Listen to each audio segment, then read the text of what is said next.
పెళ్ళైనా పండగైనా వేడుక ఏదైనా పట్టుచీరల ప్రత్యేక వేదిక వారాహి సిల్క్స్. సాంప్రదాయానికి సౌందర్యానికి వారధి. నమస్కారం, నేను మీ గీతాంజలి. మీకోసం సుమన్ టీవీ రామేశ్వరంలో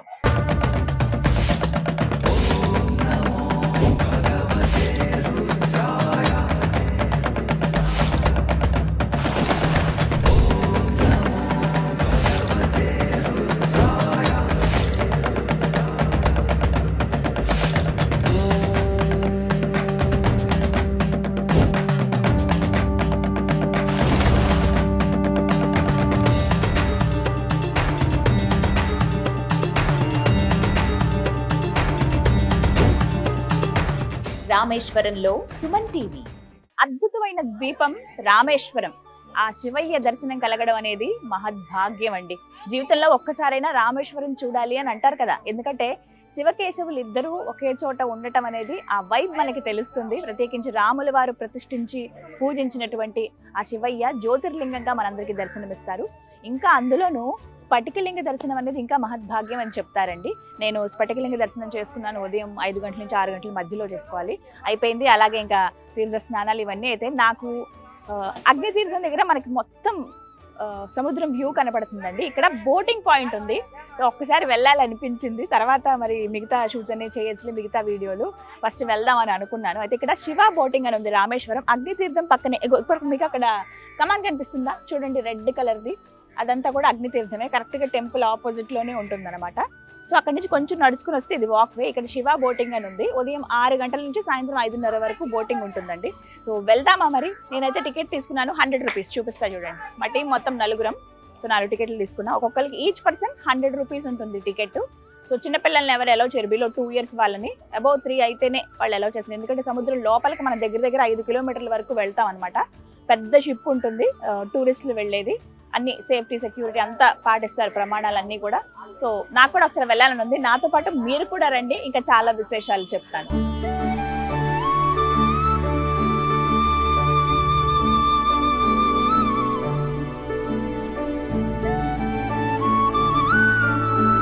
మనం సముద్రంలో వెళ్తున్నాం కదా పడవలో. సో సేఫ్టీ చాలా ఇంపార్టెంట్ అండి, అందుకని మనకి ఇవి సేఫ్టీ జాకెట్స్ ఇస్తారు. ఇవి మనం వేసుకోవాలి ఇలా ఇలా. ఓకే, ఫస్ట్ ఇలా పెట్టేసుకున్న తర్వాత వెళ్ళాలండి. మొత్తం చెక్కలతో వంతెన ఉంది చూసారా, తాటి చెట్టుకు ఉంటాయి కదా మొద్దులు అని అంటారు చూసారా, వాటితోటి ఇట్లా కట్టారనమాట. లక్డీ కా పూల్ ఇది, చెక్కలతోటి వంతెన. సముద్రం మధ్యలోకే వెళ్తున్నాం మనం. ఇక్కడి నుంచి అగ్నితీర్థం కనిపిస్తుంది చూసారా, అది టెంపుల్ కనపడుతుంది చూడండి, గోపురం. రామలింగేశ్వర హరహర మహాదేవ. మనమే ఉన్నాం ఇంకా లాస్ట్. ఓకే, బోట్ స్టార్ట్ అయిపోయిందండి. ఆహా, అసలు ఎంత బాగుంది తెలుసా. అంటే సముద్రంలో వెళ్ళటం అనేది నాకు దగ్గర ఫస్ట్ టైం. అంటే బ్యాక్ వాటర్స్ లో వెళ్ళాను కానీ సముద్రం పాండిచ్చేరిలో నేను, కానీ ఇలా వెళ్ళడం ఒక పెద్ద షిప్ లో అనేది ఫస్ట్ టైం ఎక్స్పీరియన్స్ చేయటం. అక్కడ ఎక్కడైతే స్టార్టింగ్ పాయింట్ ఉందో అక్కడి నుంచి చూసుకుంటే ఫస్ట్ కొంచెం భయం వేసింది ఎక్కువ. అంటే వాస్తవానికి చెప్పాలంటే ఇక్కడున్న సముద్రంలో అలలు చాలా తక్కువ అండి. ఎటువైపు చూసినా కూడా ద్వీపం కదా రామేశ్వరం, ఎటువైపు చూసినా కూడా అలలు చాలా తక్కువ అని చెప్తారు. చూసినప్పుడు కూడా తెలుస్తుంది. అది కొద్దిగా ఒక పాయింట్కి వచ్చేటప్పటికి కొంచెం ఎక్కువ ఊగింది, అప్పుడు కొద్దిగా భయం వేసింది. కానీ తర్వాత మళ్ళీ ఇలా స్టేబుల్ అయింది. అంటే కొంచెం సెట్ అవ్వడానికి టైం పడుతుందేమో. మనకి 2.5 కిలోమీటర్స్ లోపలికి వెళ్తాము, మళ్ళీ రిటర్న్. సో టోటల్ 5 కిలోమీటర్స్ అనమాట. చెప్పాను కదా 100 రూపీస్. చాలా దగ్గర ఈస్ట్ గేట్ ఏదైతే ఉందో మనకి అగ్నితీర్థం దగ్గర నుంచి పక్కనే ఉంటుంది శివ బోటింగ్ అని చెప్పి. ఇక్కడ రావచ్చు. అంటే కొంచెం మనకి టైం పాస్ అండి, ఎక్కడ సరదాగా వెళ్దాం పిల్లలతో అనుకున్నప్పుడు. మరి చిన్న పిల్లలు వద్దు కానీ పర్లేదు, నార్మల్ ఏజ్ వాళ్ళు అంటే అబౌవ్ 5 ఇయర్స్ అయితే కొంచెం తెలుస్తుంది వాళ్ళకి, ఎంజాయ్ చేస్తారు భయపడకుండా అనమాట. చాలా బాగుంది, రిలాక్స్గా కూర్చోవచ్చు. ఇంకా ఆల్మోస్ట్ ఇది మహాసముద్రమే. ఇలా సముద్రంలో చేయడం అనేది చాలా ఒక వింత డిఫరెంట్ ఎక్స్పీరియన్స్.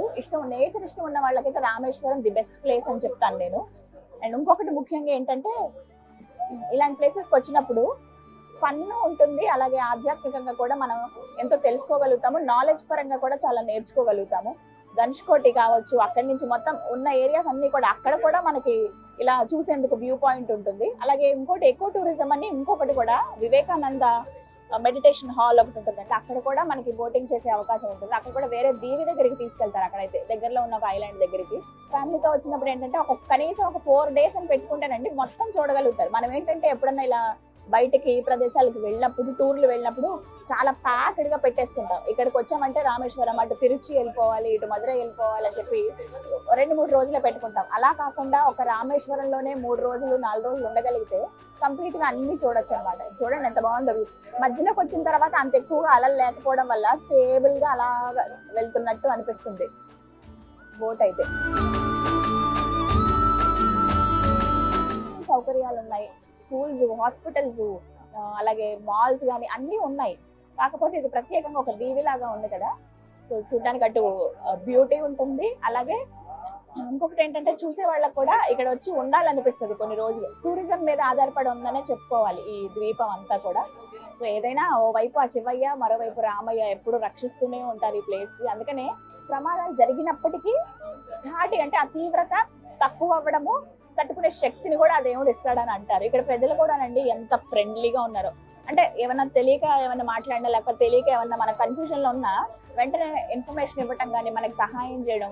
అర్థం కాదు భాష, కాకపోతే తమిళం కొంచెమైనా తెలిస్తే ఇక మీరు దున్నేయచ్చు ఇక్కడ, అంత బాగుంటుంది అనమాట కొద్దిగా తెలిసినా కూడా. ఇలా బోట్ లో వెళ్ళేవి 2-3 పాయింట్స్ ఉన్నాయి. సో ఇదొకటి నేను టెంపుల్ దగ్గర అగ్నితీర్థం దగ్గర ఎక్కిన బోట్, ఇది పెద్ద బోట్. ఇంకొక దీవి దగ్గర కూడా నెక్స్ట్ వెళ్ళాలనుకుంటున్నాను, దానికి సంబంధించిన వీడియో కూడా చేస్తాను నేను, ఎకో టూరిజం అది. సో చూడండి, అది కూడా మీరు వారికి ఒకటే చెప్తాను, రామేశ్వరం రండి, అన్ని ప్లేసెస్ ని చూడాలి. అదే నా తాపత్రయం. నేను మాక్సిమం రామేశ్వరం మీరు వస్తే ఎలా ఉండాలి, ఎక్కడ ఉండాలి, టెంపుల్ ఏంటి, ఏ గేట్ లో ఎక్కడ ఉంటుంది, ఎటువైపు ఎంట్రన్స్ ఉంటుంది, అసలు టెంపుల్ లో దర్శనాలు ఎలా ఉంటాయి, మనం ఎక్కడ ఉండొచ్చు, మెయిన్ మరి ముఖ్యంగా ఏదైనా వ్యూ పాయింట్స్ ఉన్నాయి, ఎక్కడెక్కడ మనం ఖచ్చితంగా సందర్శించాల్సిన ప్రదేశాలు, ఇవన్నీ వీడియోస్ చేస్తున్నాను, చూస్తారనే కోరుకుంటున్నాను. ఒకసారి చూడండి మీరు కూడా వ్యూ.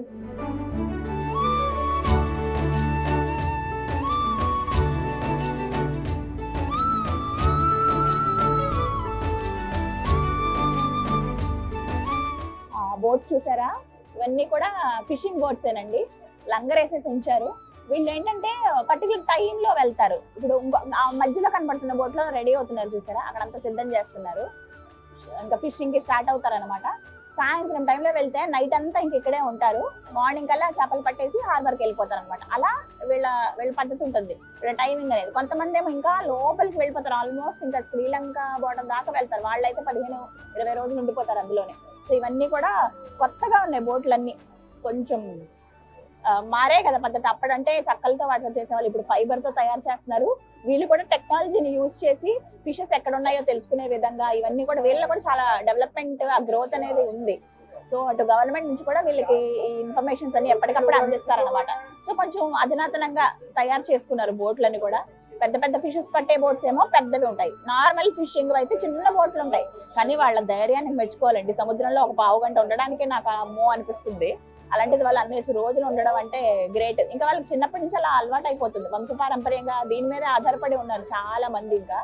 సో వాళ్ళు మొత్తం మీద మంచి, అంటే చూస్తుంటే మీకు అనిపిస్తుంది కదా రామేశ్వరం వెళ్తే మనకు కూడా బాగుంటుంది, మనం కూడా అలా ఒక ద్వీపంలోకి వెళ్తే చాలా అద్భుతంగా ఉంటుంది అని అనిపిస్తుందా? హ్యాపీగా రావచ్చండి మీరు, ఈజీ వేనే. అందరూ అనుకుంటారు కష్టమేమో బాబోయ్ రామేశ్వరం వెళ్ళడం అని. కష్టమేం కాదండి, మన ఇష్టంగా వస్తే వచ్చేయచ్చు. కొంత టైం తీసుకోవాలంటే, దానికి శక్తి కూడా మనం డబ్బులు కొంచెం కూడగట్టుకుంటే మన నార్మల్ బడ్జెట్ లోనే రావచ్చు. బాగా మేము డబ్బులు ఉన్నాయి పర్వాలేదు అనుకున్న వాళ్ళు తిరుచి, అలాగే మధురై ఎయిర్పోర్ట్ నుంచి రావచ్చండి. అక్కడి నుంచి మధురై నుంచి అయితే మనకు ఒక 170 కిలోమీటర్లు ఉంటుంది, తిరుచిని అయితే 220 కిలోమీటర్లు ఉంటుంది రామేశ్వరం.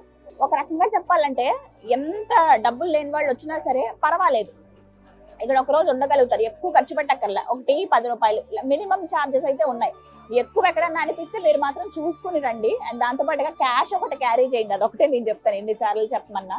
ఫోన్ పే అనేది మనం ఈ మధ్య టీ కూడా తీసుకుంటున్నారు కదా టీ షాప్ లో, అంటే ఇక్కడ తీసుకోరు. ఇక్కడ అంతా అంటే ఇక్కడ లోకల్ వాళ్ళు కదండి, పాపం వీళ్ళకి అంతంత పెద్ద ఫోన్లు మెయింటైన్ చేయడం అవన్నీ చూసుకోవడం అవి రాదట. ఒకళ్ళని అడిగితే అదే అన్నారు, ఎంతమంది ఎవరండి చిల్లరిస్తారు అంటే, లేదమ్మా మాకు అవి చూసుకోవడం రాదు, మా ఫోన్లు ఇవే అని చూపించారు. నిజమే అనిపించింది నాకు. దాంతో పాటుగా ఇక్కడ రకరకాలుగా మన అక్కడే ఎవరైనా యాచకులు ఉంటే వాళ్ళకి మనం ఫుడ్ పెట్టొచ్చు, కొనేసి అక్కడే ఇచ్చేయచ్చు వాళ్ళకి. అండ్ అలాగే ఇక్కడ వాటర్ తీసుకెళ్తారు చాలా మంది, వాళ్ళ బాటిల్స్ తో కొనుక్కుని వెళ్తారు. ఇలా అసలు ఎంత అద్భుతంగా ఉంటుందంటేనండి, ఇప్పుడు మీకు ఎలా రంగురంగులు కనబడుతున్నాయో రామేశ్వరం, రియల్ రామేశ్వరం అదే, జీవితంలో ఒక్కసారైనా చూడాల్సిందే. ఆ భాగ్యం దక్కాలంటే ఒక్కసారి స్వామిని వేడుకోండి, ఆయనే రప్పించుకుంటాడు మిమ్మల్ని.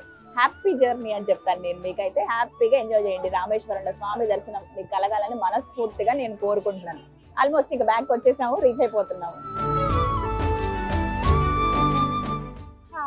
కంప్లీట్ అయిపోయిందండి, దిగిపోయాను. ఇంకా మళ్ళీ ఇదే ఈ బ్రిడ్జ్, ఫుడ్ బ్రిడ్జ్ ఇది, వాక్ చేసుకుంటూ అలా అక్కడికి వెళ్ళిపోవడమే. సో చూసారు కదా, మంచి ఎక్స్పీరియన్స్. మీరైతే జస్ట్ చూసారంటే, నేనైతే ఎక్స్పీరియన్స్ చేయగలిగాను. మీరు కూడా చేయాలనుకుంటే వచ్చేయండి రామేశ్వరం హ్యాపీగా. చాలా అద్భుతమైన ప్రదేశం అండి. ఇంత బిజీ లైఫ్లో మనం కొంచెమైనా రిలాక్స్ అవ్వాలి కదా, రిలాక్స్ అయితే బాగుంటుంది. మనకు ఆ బ్రేక్ అవసరం. మనం అంత బిజీ లైఫ్లో ఉంటాము, పని ఎప్పుడు వర్క్ అని కాకుండా పిల్లల్ని తీసుకుని చక్కగా రండి ఫ్యామిలీతో, చాలా బాగుంటుంది. మీ అందరికీ ఆ శివయ్య దర్శనం కలగాలి, ఆ రామయ్య అనుగ్రహం మీ పైన ఉండాలని మనస్ఫూర్తిగా కోరుకుంటున్నాను. నమస్తే.